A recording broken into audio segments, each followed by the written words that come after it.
Hidup di pinggiran kota seringkali dipandang sebelah mata. Di sanalah Hana lahir, tumbuh, dan mengenal dunia. Ia tinggal bersama ayahnya, Pak Rahmat, di sebuah pemukiman kumuh yang berdiri tak jauh dari tempat pembuangan sampah. Atap rumah mereka terbuat dari seng berkarat, dindingnya dari papan sisa, dan lantainya sebagian masih berupa tanah. Jika hujan turun, air merembes masuk, membuat rumah itu lembab dan becek. Namun, bagi Hana, rumah itu adalah segalanya. Tempat ia berlindung, tempat ia belajar, dan tempat ia bermimpi. Pak Rahmat bekerja sebagai pemulung. Sehari-hari, ia berkeliling dengan gerobak kayu, mengumpulkan botol plastik, kardus, dan barang bekas lain yang masih bisa dijual. Meski hasilnya tidak seberapa, itulah satu-satunya cara ia bisa memberi makan untuk Hana. Ibunya sudah lama meninggal ketika Hana masih kecil, sehingga sejak itu, Hana hanya memiliki ayahnya sebagai sandaran hidup. Setiap pagi, sebelum berangkat sekolah, Hana membantu ayahnya memilah barang-barang bekas di halaman rumah. Plastik dipisahkan dari kertas, kaleng dipukul agar gepeng, lalu ditumpuk di pojok halaman. Bau menyengat dari sampah sudah biasa bagi Hana. Bahkan, ia tak lagi merasa jijik karena sudah terbiasa sejak kecil. Sambil memilah, ia sering berbincang dengan ayahnya tentang banyak hal, termasuk soal mimpinya. "Yah, kalau Hana besar nanti, Hana mau kuliah," kata Hana suatu pagi, tangannya sibuk merapikan botol plastik. Pak Rahmat menatap anaknya sebentar lalu tersenyum tipis. "Kuliah itu butuh uang, Nak, banyak uang. Apa Hana yakin bisa?" Hana mengangguk mantap. "Hana yakin bisa. Yah, Hana mau jadi orang pintar. Biar kita nggak terus-terusan hidup kayak gini." Jawaban itu membuat dada Pak Rahmat hangat sekaligus miris. Ia tahu betapa sulitnya hidup, apalagi bagi mereka yang bahkan untuk makan saja kadang harus berutang. Namun, semangat Hana memberinya kekuatan baru setiap hari. Dalam diam, ia sering berdoa agar Tuhan mengabulkan mimpi putrinya. Lingkungan tempat tinggal Hana memang jauh dari kata layak. Anak-anak kecil sering berlarian tanpa alas kaki di jalanan becek. Ibu-ibu sibuk menjemur pakaian di tali yang diikat di antara tiang kayu rapuh. Dan suara gerobak pemulung berderit menjadi musik harian. Sekolah Hana hanya berjarak sekitar 2 km dari rumah. Tapi jalannya berdebu dan penuh kendaraan besar yang melintas menuju tempat pembuangan sampah. Setiap kali berjalan menuju sekolah dengan seragam sederhana dan tas lusuh, Hana sering mendapat tatapan aneh dari orang-orang. Ada yang mencibir, ada yang berbisik-bisik sambil menutup hidung. Ia tahu, itu semua karena ia adalah anak seorang pemulung. Namun, Hana tidak pernah menunduk karena malu. Ia berjalan dengan kepala tegak, meski hatinya terkadang terasa perih. Sekolah menjadi tempat pelarian Hana dari kerasnya kehidupan di rumah. Ia suka belajar, meski sering harus mengandalkan buku-buku bekas yang ia temukan di tumpukan sampah. Baginya, setiap huruf yang dibaca adalah jendela baru menuju dunia yang lebih luas. Hana duduk di bangku kelas 4 SD ketika pertama kali benar-benar menyadari betapa besar bedanya hidupnya dengan teman-temannya. Saat teman-temannya bercerita tentang televisi di rumah mereka atau liburan ke mall, Hana hanya bisa diam. Ia tahu, tak ada yang bisa ia ceritakan selain membantu ayahnya memulung. Meski begitu, Hana memiliki keyakinan yang tak tergoyahkan, bahwa sekolah adalah jalan keluar dari lingkaran kemiskinan. Ia sering membayangkan dirinya memakai toga, berdiri di panggung, dan menyebut nama ayahnya dengan bangga di depan banyak orang. Bayangan itu begitu kuat, hingga setiap kali Hana merasa lelah, ia kembali teringat pada mimpinya. Tetapi mimpi saja tidak cukup. Realita kehidupan Hana penuh keterbatasan. Malam hari di rumahnya selalu gelap karena mereka tidak mampu membayar listrik. Untuk belajar, Hana hanya mengandalkan cahaya lampu minyak kecil yang kadang redup tertiup angin. Pernah suatu malam, saat angin bertiup kencang dan lampu minyak padam, Hana membawa bukunya keluar rumah. Ia duduk di bawah lampu jalan, membuka buku, dan menulis dengan tekun. Anak-anak lain mungkin sudah tertidur pulas, tapi Hana masih menekuni angka-angka di bukunya. Dari jauh, Pak Rahmat memperhatikan putrinya dengan mata berkaca-kaca. Anak sekecil itu, kenapa bisa punya mimpi sebesar itu? Batinnya. Kehidupan Hana di pemukiman kumuh memang penuh perjuangan. Terkadang ia ikut membantu ayahnya mengumpulkan barang di TPA. Di sana, pemandangannya bukan hal yang asing lagi. Gunungan sampah setinggi rumah, bau menyengat yang menusuk hidung, dan para pemulung lain yang berebut mencari barang bernilai. Hana sering melihat ayahnya berpeluh keringat, mengais sampah tanpa lelah. Dalam hati, ia berjanji suatu hari nanti akan mengangkat ayahnya dari tempat itu. Meski hidup dalam keterbatasan, Hana tidak pernah kehilangan semangat.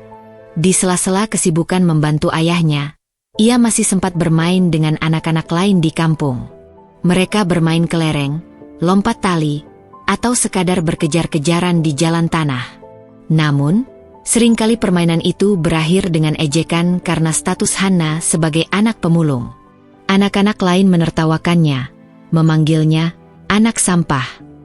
Hana hanya diam, pura-pura tidak mendengar, meski hatinya terluka. Satu hal yang membuat Hana berbeda adalah caranya memandang dunia. Ia tidak hanya melihat tumpukan sampah sebagai sesuatu yang kotor, tapi juga sebagai sumber harapan. Dari sana, ia menemukan buku-buku yang dibuang, mainan yang masih bisa dipakai, bahkan sepatu yang meski sudah sobek masih bisa ia jahit dan pakai. Ia belajar untuk tidak malu dengan keadaan, melainkan mencari cara untuk bertahan. Setiap kali menatap ayahnya yang pulang dengan wajah lelah, Hana semakin yakin bahwa ia harus sekolah setinggi-tingginya. Baginya, satu-satunya cara membalas semua pengorbanan ayahnya adalah dengan menjadi orang sukses. Ia ingin membuat ayahnya berhenti mendorong gerobak, berhenti mengais sampah, dan mulai menikmati hidup yang layak. Malam itu, ketika Hana kembali duduk di bawah lampu jalan dengan buku lusuh di tangannya, ia menatap ke langit gelap tanpa bintang. Hana janji, suatu hari nanti Hana akan jadi sarjana, bisiknya pelan. Janji itu ia genggam erat, sekuat ia menggenggam pensil di tangannya. Dunia Hana mungkin dipenuhi sampah dan keterbatasan, tapi dalam hatinya, ia menyimpan cahaya yang tak pernah padam, harapan. Hana tumbuh menjadi anak yang rajin dan cerdas, tapi dunia di sekitarnya tidak selalu ramah. Di sekolah, ia seringkali menjadi bahan ejekan teman-temannya. Anak-anak yang tahu ayahnya seorang pemulung tak segan-segan melontarkan kata-kata yang menyakitkan. Hati-hati duduk dekat Hana, nanti baju kamu bau sampah. Anak pemulung, apa bisa jadi orang pintar? Kalau besar, paling juga ikut narik gerobak kayak bapaknya.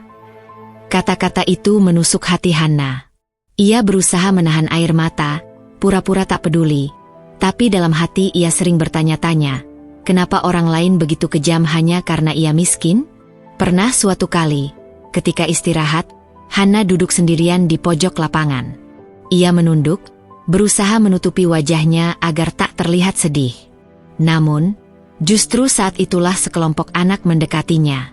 Hana, besok jangan sekolah lagi. Deh, sekolah ini bukan buat anak pemulung. Ejek seorang anak laki-laki. Tawa teman-temannya meledak, membuat wajah Hana panas.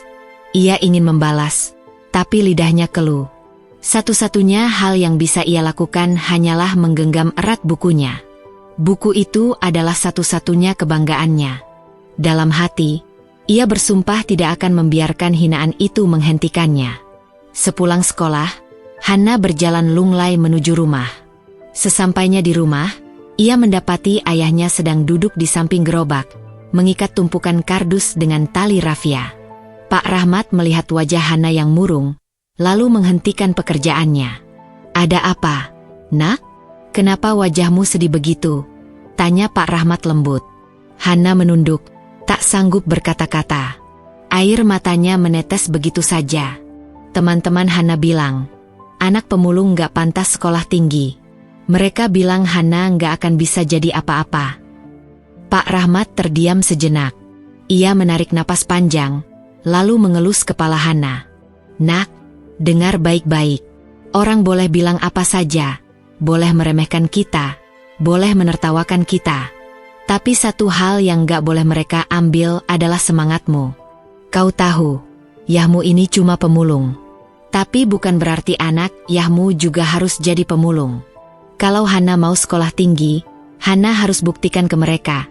Jangan berhenti hanya karena omongan orang. Hana menatap ayahnya dengan mata berkaca-kaca. Tapi ya, rasanya berat sekali. Hana capek diejek terus. Pak Rahmat tersenyum tipis. Kalau hidup ini mudah, semua orang bisa berhasil. Tapi karena sulit, hanya orang yang kuat yang bisa sampai ke puncak. Hana harus jadi salah satu dari mereka. Kalimat itu melekat di hati Hana.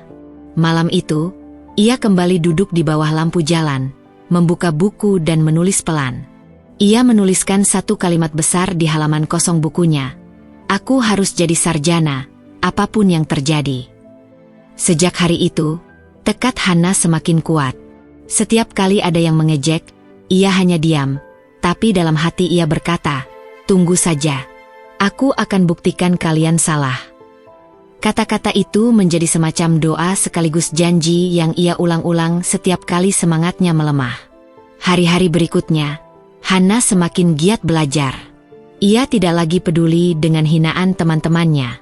Ia tahu, membuktikan diri bukan dengan kata-kata, melainkan dengan prestasi. Di sekolah, ia memperhatikan semua pelajaran dengan sungguh-sungguh. Ia rajin bertanya kepada guru, mencatat setiap penjelasan, dan mengulang pelajaran di rumah meski hanya dengan cahaya lampu minyak atau lampu jalan. Namun, luka dari ejekan itu tetap meninggalkan bekas. Ada kalanya Hana merasa minder ketika harus berbicara di depan kelas. Ia takut salah, takut ditertawakan. Tetapi setiap kali rasa takut itu muncul, ia teringat wajah ayahnya. Bayangan ayahnya yang mendorong gerobak di jalan, berpeluh keringat, membuat Hana kembali berani. Pak Rahmat sendiri selalu berusaha menjadi penyemangat. Meski ia lelah seharian bekerja, malam hari ia sering duduk menemani Hana belajar. Ia tidak bisa membantu dalam pelajaran, karena ia sendiri hanya lulusan SD, tapi ia selalu berkata, "Ya nggak bisa ngajarin, tapi ya bisa duduk di sini biar Hana nggak sendirian." Itu sudah cukup bagi Hana. Kehadiran ayahnya adalah sumber kekuatan yang tak ternilai. Suatu malam, setelah selesai belajar, Hana mendekat kepada ayahnya yang sedang merebahkan badan di tikar. Yah, Hana janji sama diri Hana sendiri. Hana harus jadi sarjana. Hana mau bikin ya bangga. Pak Rahmat menoleh, matanya berkaca-kaca. Nak, kalau benar kau bisa jadi sarjana, itu hadiah terindah dalam hidup ya. Bukan soal gelarnya, tapi soal semangatmu untuk keluar dari keadaan ini. Kau harus ingat, Hana, jangan pernah menyerah, meski dunia menertawakanmu. Hana mengangguk mantap. Janji itu bukan sekadar kata-kata. Ia benar-benar menanamkan dalam hatinya bahwa suatu hari, ia akan berdiri dengan toga, dan menyebut nama ayahnya dengan bangga. Hari demi hari berlalu, luka karena hinaan memang masih ada, tapi tekad Hana kini lebih kuat daripada sebelumnya. Ia tahu jalan yang dipilihnya tidak mudah. Namun, ia juga tahu, tidak ada mimpi yang terlalu tinggi jika diperjuangkan dengan sepenuh hati. Malam bagi Hana bukanlah waktu untuk beristirahat sepenuhnya. Justru di saat anak-anak lain sudah terlelap di rumah yang terang benderang, Hana duduk di luar rumah, di bawah cahaya lampu jalan. Rumahnya memang tidak memiliki listrik. Setiap kali malam datang, hanya gelap yang menyelimuti. Jika ingin belajar, Hana harus mengandalkan lampu minyak kecil atau keluar rumah mencari cahaya lain. Pak Rahmat pernah merasa sedih melihat anaknya belajar di bawah tiang lampu jalan. Nak, kalau dingin dan banyak nyamuk, masuk saja. Besok pagi masih bisa belajar, katanya suatu malam. Namun Hana menggeleng. Kalau belajar besok, pelajaran yang tadi bisa lupa. Yah, Hana nggak mau ketinggalan. Nggak apa-apa digigit nyamuk, yang penting Hana bisa baca buku. Pak Rahmat tak bisa menjawab. Ia hanya menatap putrinya dengan bangga. Dalam hatinya, ia merasa anak sekecil Hana sudah punya tekad yang begitu kuat, jauh lebih besar daripada tubuhnya yang mungil. Buku bagi Hana adalah harta paling berharga. Ia tidak punya banyak, Bahkan sebagian besar hanyalah buku bekas yang ia temukan di tumpukan sampah. Setiap kali ikut ayahnya ke tempat pembuangan, Hana selalu mencari buku. Kadang sampulnya sudah sobek, halamannya kotor, bahkan ada yang hilang sebagian.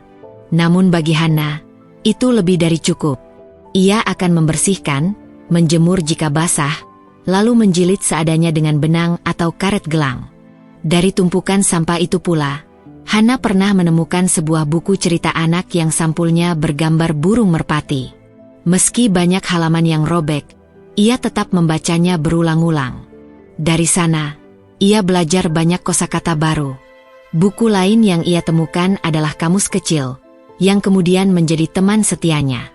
Hana sering membuka kamus itu untuk mencari arti kata yang ia dengar dari guru atau televisi tetangga.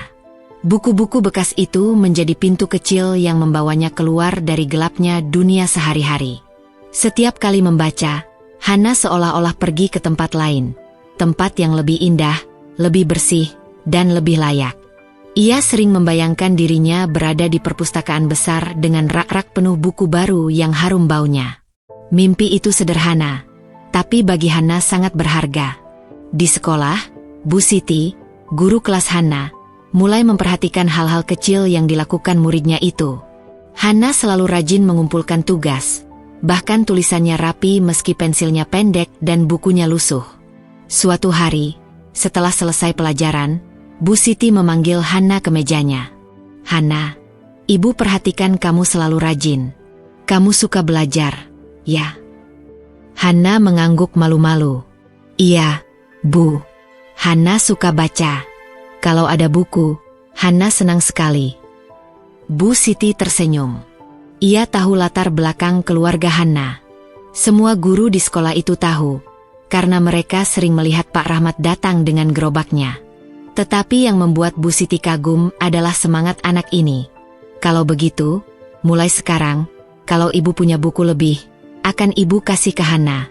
Biar Hana bisa baca lebih banyak lagi." Mata Hana berbinar. "Beneran, Bu? Hana boleh baca buku Ibu?" "Tentu saja boleh.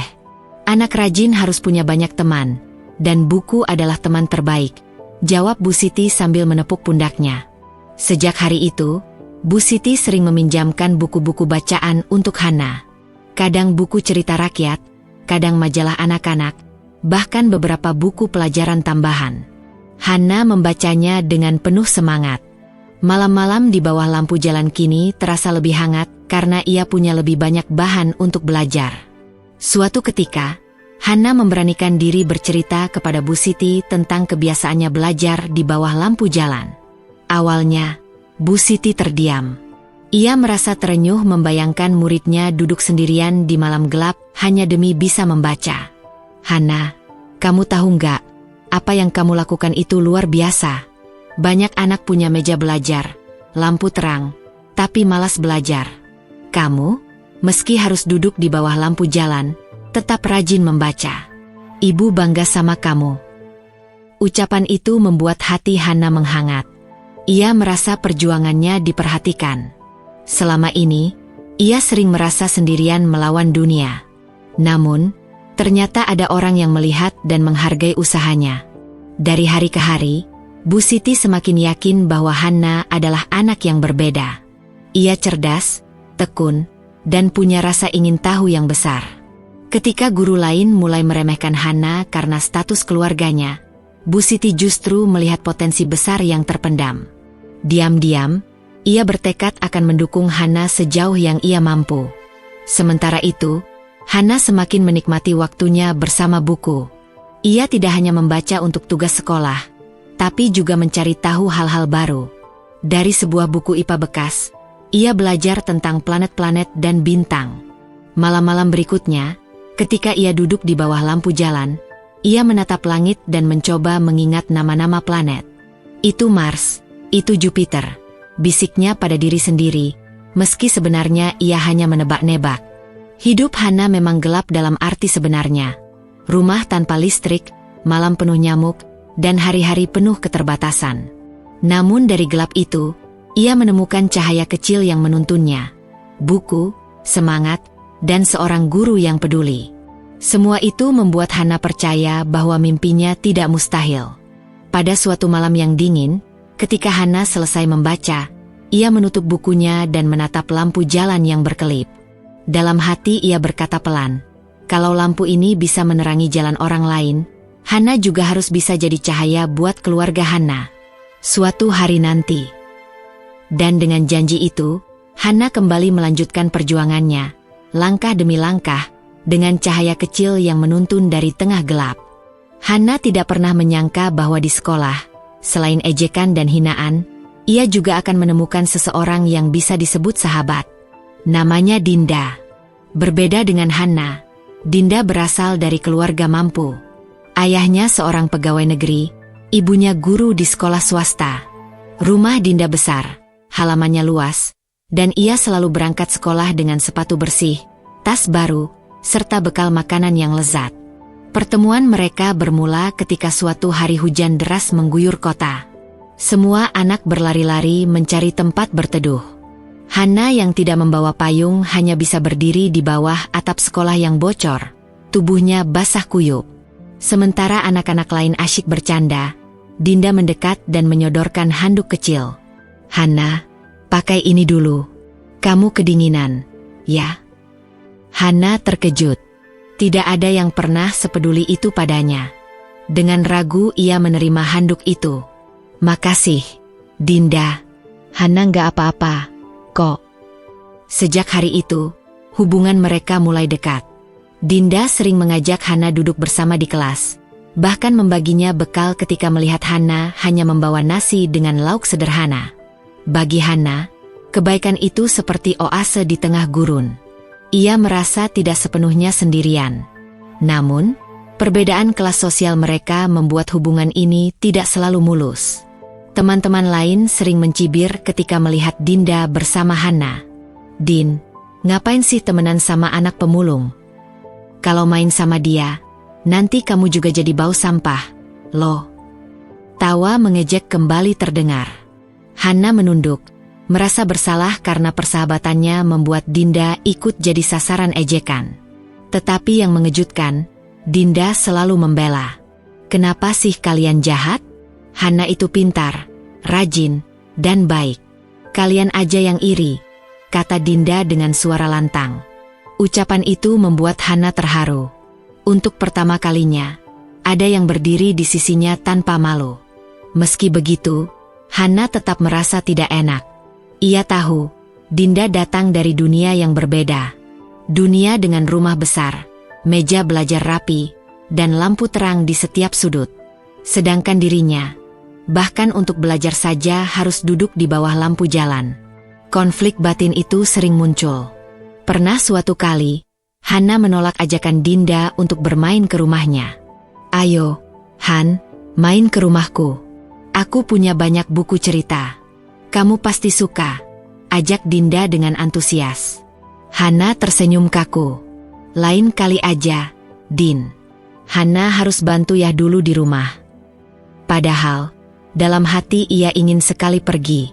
Tetapi bayangan dirinya masuk ke rumah megah dengan baju sederhana dan sandal jepit membuat Hana merasa malu. Ia tidak ingin orang tua Dinda menilai rendah hanya karena penampilannya. Meskipun begitu, persahabatan mereka tetap terjalin. Dinda terus menunjukkan kepeduliannya, sementara Hana diam-diam menjadikan Dinda sebagai motivasi. Ia ingin suatu hari bisa hidup lebih baik, bukan untuk menyaingi, tetapi agar bisa berdiri sejajar tanpa rasa rendah diri. Sementara itu, ejekan dari teman-teman semakin keras. Beberapa anak bahkan terang-terangan menertawakan Hana di depan kelas. Pintar sih pintar. Tapi percuma kalau nanti ujung-ujungnya jadi pemulung. Kata-kata itu membuat kelas riuh. Hana menunduk, wajahnya panas. Ia tahu, tak ada gunanya membalas. Tetapi luka di hatinya semakin dalam. Setiap kali mendengar ejekan seperti itu, Hana kembali mengingat janji yang ia tulis di bukunya. Aku harus jadi sarjana, apapun yang terjadi. Bu Siti, guru mereka, sering menyaksikan hal itu. Suatu hari ia menegur murid-murid yang mengejek Hana. Kalian harus tahu, pintar itu bukan dilihat dari siapa orang tuanya. Pintar itu dari siapa yang rajin belajar. Kalau kalian terus mengejek, itu artinya kalian takut kalah sama Hana. Kelas mendadak hening. Anak-anak yang tadi menertawakan Hana menunduk. Meski keesokan harinya mereka tetap mencari cara untuk merendahkannya. Namun bagi Hana, dukungan Bu Siti dan persahabatan dengan Dinda sudah cukup menjadi alasan untuk terus melangkah. Di rumah, Hana sering bercerita tentang Dinda kepada ayahnya. Yah, Hana punya teman baru. Namanya Dinda. Dia baik banget. Sering bagi bekal sama Hana.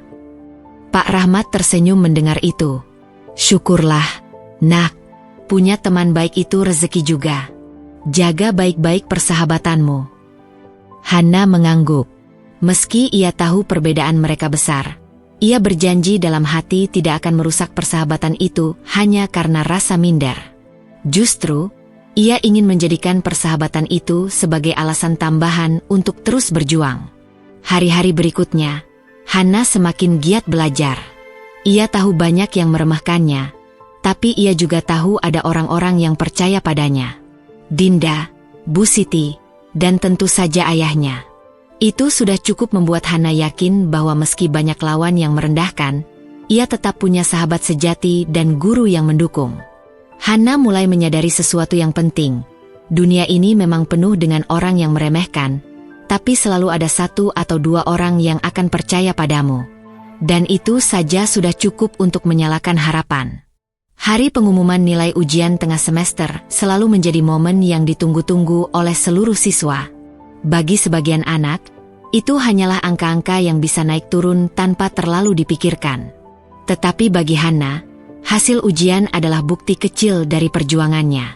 Ia belajar setiap malam di bawah lampu jalan, mencatat ulang semua pelajaran, bahkan menghafal rumus dan kosa kata dengan suara lirih agar tidak mengganggu ayahnya yang sudah tidur. Ketika Bu Siti mulai membacakan peringkat kelas, jantung Hana berdebar kencang. Ia tidak berani berharap terlalu tinggi, tapi dalam hati ia berdoa, semoga usahaku ada hasilnya. Juara 3, diraih oleh Rina, ucap Bu Siti. Tepuk tangan menggema di kelas. Juara 2, diraih oleh Dinda. Semua mata tertuju pada gadis berambut panjang yang tersenyum malu-malu. Hana ikut bertepuk tangan. Lalu tiba saat yang paling menegangkan. Juara 1, diraih oleh Hana. Hening sejenak, lalu kelas gempar. Ada yang bertepuk tangan, ada juga yang langsung melontarkan cibiran. Masa anak pemulung juara kelas? Pasti Bu Siti kasihan sama dia, jadi nilainya dibagusin. Mana mungkin anak miskin lebih pintar dari kita? Hana menunduk, wajahnya panas. Namun Bu Siti segera menatap seluruh kelas dengan tajam. Anak-anak, nilai tidak bisa dibohongi. Hana pantas jadi juara karena ia rajin belajar. Kalian seharusnya belajar darinya, bukan meremehkan. Suara Bu Siti membuat kelas terdiam. Hana maju ke depan, menerima piagam penghargaan dengan tangan bergetar. Saat itu, matanya tak sengaja menangkap wajah Dinda yang tersenyum bangga. Senyum itu membuat hati Hana sedikit lebih tenang. Sepulang sekolah, Hana berlari kecil membawa piagam itu. Ia ingin segera menunjukkannya kepada ayahnya. Setibanya di rumah, ia menemukan Pak Rahmat sedang duduk di depan rumah, memperbaiki roda gerobak yang kendor. "Yah, lihat ini," seru Hana sambil mengangkat piagam. Pak Rahmat menghentikan pekerjaannya. Ia mengambil piagam itu dengan tangan berdebu, menatap tulisan nama putrinya. Juara 1, suaranya bergetar. "Nak, ini luar biasa." Tanpa bisa menahan, air mata jatuh dari matanya. Ia memeluk Hana erat-erat. "Yah, bangga sekali sama kamu. Semua lelah Yah terbayar dengan ini." Hana ikut menangis dalam pelukan ayahnya. Bagi orang lain, mungkin piagam itu hanyalah selembar kertas biasa. Tapi bagi mereka berdua, itu adalah simbol harapan. Bahwa mimpi Hana untuk jadi sarjana bukan sekadar angan-angan, tapi benar-benar mungkin terjadi. Namun, kabar tentang prestasi Hana juga menyebar dengan cepat di sekolah. Ada guru-guru yang semakin kagum padanya, Tapi ada juga murid-murid yang makin iri. Beberapa anak sengaja mengabaikannya saat jam istirahat. Ada yang menaruh sampah di mejanya, lalu berbisik, biar sesuai sama asalnya. Hana merasa sakit, tapi ia menguatkan diri. Ia teringat kata-kata ayahnya, kalau hidup ini mudah, semua orang bisa berhasil. Tapi karena sulit, hanya orang yang kuat yang bisa sampai ke puncak. Sementara itu, Bu Siti semakin yakin untuk mendampingi Hana. Ia sering memberikan soal tambahan, bahkan mengajari Hana setelah jam sekolah. Dinda juga selalu berada di sisinya, memberi semangat ketika ejekan semakin menjadi-jadi. Han, biarin aja mereka ngomong apa. Yang penting kamu bisa buktikan kalau kamu memang layak jadi juara, kata Dinda sambil merangkul bahunya. Hana tersenyum tipis. Ia tahu sahabatnya itu tulus. Dan dari sana, ia belajar satu hal. Keberhasilan memang sering membuat orang iri, tapi itu juga tanda bahwa ia berada di jalan yang benar. Beberapa minggu kemudian, sekolah mengadakan acara pembagian penghargaan resmi di aula. Semua murid, orang tua, dan guru hadir. Hana duduk di barisan depan bersama para juara kelas lainnya. Pak Rahmat hadir dengan baju terbaik yang ia punya, kemeja lusuh yang sudah beberapa kali dijahit ulang. Meski sederhana, wajahnya memancarkan kebanggaan. Ketika nama Hana dipanggil untuk maju ke panggung, sorakan terdengar dari sebagian murid. Namun di antara sorakan itu juga ada bisikan-bisikan meremehkan. Hana melangkah dengan kaki gemetar. Tapi begitu melihat ayahnya berdiri sambil meneteskan air mata, langkahnya menjadi lebih mantap. Ia menerima penghargaan di atas panggung, lalu menatap sekilas ke arah ayahnya. Dalam hatinya ia berkata, "Yah, ini baru permulaan. Hana janji akan kasih yang lebih besar lagi suatu hari nanti." Bagi Hana, penghargaan itu bukan hanya kemenangan pribadi. Itu adalah kemenangan kecil bagi semua anak miskin yang pernah diremehkan. Itu adalah tanda bahwa meski berasal dari tumpukan sampah, ia bisa berdiri sejajar dengan anak-anak lain. Malam itu, setelah acara selesai, Hana dan Pak Rahmat berjalan pulang menyusuri jalan berdebu. Piagam itu ia peluk erat, sementara ayahnya menuntun gerobak kosong. Di tengah perjalanan, Pak Rahmat berkata lirih, "Nak, kau sudah buktikan bahwa kita tidak boleh menyerah. Teruslah berjuang. Ya, suatu hari, dunia akan tahu siapa Hana sebenarnya." Dan di bawah langit malam yang gelap, Hana mengangguk mantap. Ia tahu perjalanannya masih panjang, tapi prestasi pertama itu sudah cukup menjadi bahan bakar untuk melangkah lebih jauh. Hari kelulusan SMA tiba. Hana berdiri di depan papan pengumuman dengan jantung berdegup kencang. Namanya tercatat di urutan teratas, lulus dengan nilai yang sangat tinggi. Bu Siti memeluknya dengan bangga. "Kamu memang luar biasa, Hana. Jalanmu masih panjang," katanya. Hana tersenyum, tetapi jauh di dalam hati, ada rasa was-was yang tak bisa ia sembunyikan. Hana ingin melanjutkan kuliah, namun bayangan biaya kuliah yang besar selalu menekan pikirannya. Sepulang dari sekolah, ia melihat ayahnya masih mengais di antara tumpukan sampah dengan tubuh yang semakin ringkih. Pak Rahmat tersenyum saat Hana menunjukkan hasil kelulusannya, tapi Hana bisa melihat jelas kelelahan yang tak bisa ia sembunyikan. Sejak itu, Pak Rahmat bekerja lebih keras. Ia mulai keluar lebih pagi, pulang lebih malam. Pundaknya semakin membungkuk, tangannya penuh luka. Hana tahu, semua itu demi satu hal, agar ia bisa melanjutkan pendidikan. Namun tubuh manusia punya batas. Suatu pagi, Pak Rahmat jatuh pingsan di tengah jalan. Warga kampung segera menolong dan membawanya ke puskesmas. Dokter berkata, "Pak Rahmat harus banyak istirahat. Kalau tidak, kondisinya akan semakin parah." Hana duduk di samping ranjang ayahnya, menggenggam tangan kasar yang sudah penuh kapalan itu. Air matanya jatuh. "Ayah, sudah cukup. Jangan paksakan diri demi aku," ucapnya lirih. Tapi Pak Rahmat tersenyum lemah. "Kamu harus sekolah, Nak. Ayah tidak apa-apa."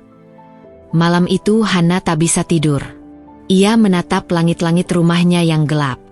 Pikiran bercampur antara rasa takut, sedih, dan putus asa. Ia hampir menyerah, hampir mengubur mimpinya sendiri. Mungkin aku harus berhenti di sini, gumamnya. Tapi setiap kali ia melihat wajah ayahnya, ada api kecil yang tak mau padam di hatinya. Hana tahu, mimpi itu masih ada. Hanya saja, untuk mencapainya, jalan terasa semakin terjal. Ia sadar, jika benar-benar ingin menjadi sarjana, ia harus menemukan cara lain. Malam itu, di antara air mata dan doa, Hana berjanji pada dirinya sendiri, ia tidak akan berhenti, apapun yang terjadi. Hari-hari setelah Pak Rahmat jatuh sakit terasa makin berat bagi Hana. Ia sempat berpikir untuk bekerja saja, meninggalkan mimpinya kuliah. Namun setiap kali ia melihat buku-buku bekas yang pernah ia kumpulkan dari tumpukan sampah, hatinya kembali bergemuruh. Aku tidak boleh menyerah, bisiknya pada diri sendiri. Suatu sore, Hana menemani ayahnya ke puskesmas.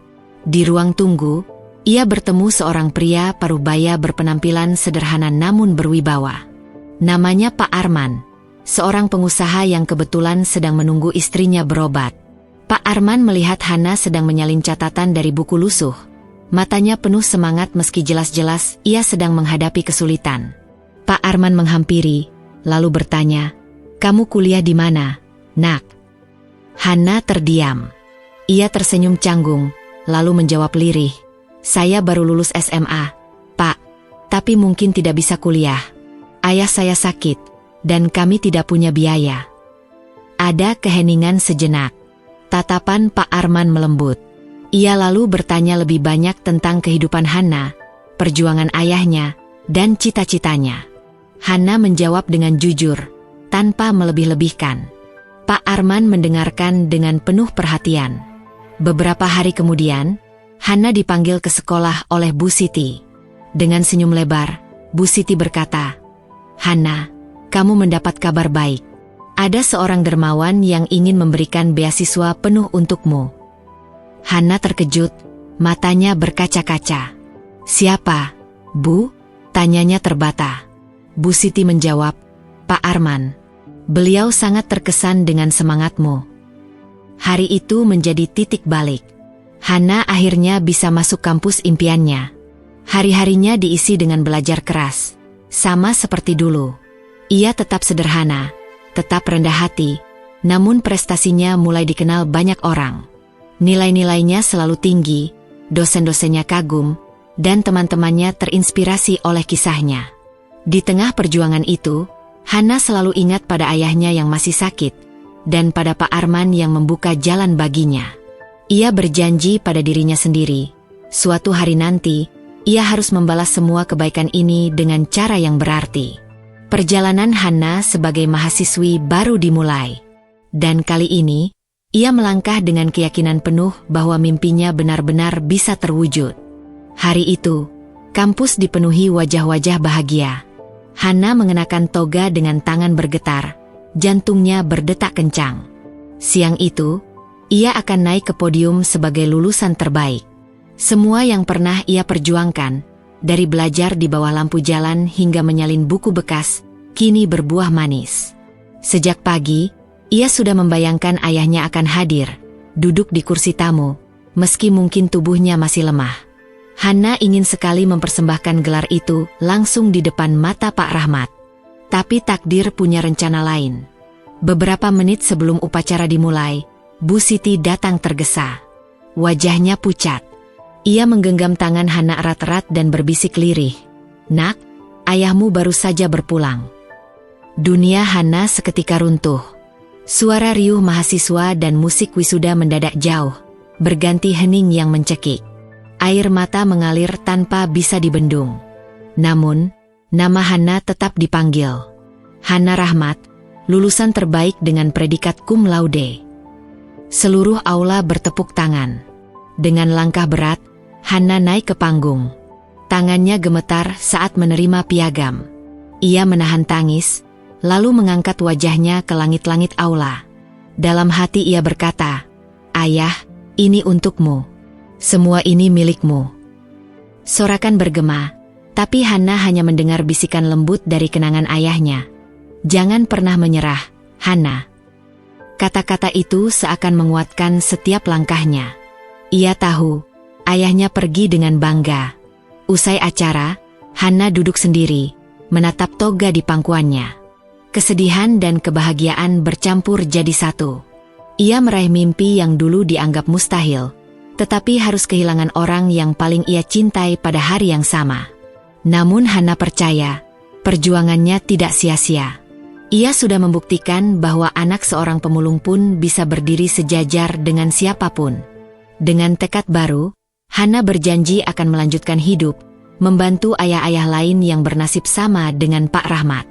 Karena baginya, warisan terbesar ayahnya bukan sekadar doa, melainkan semangat pantang menyerah yang kini melekat di dalam dirinya.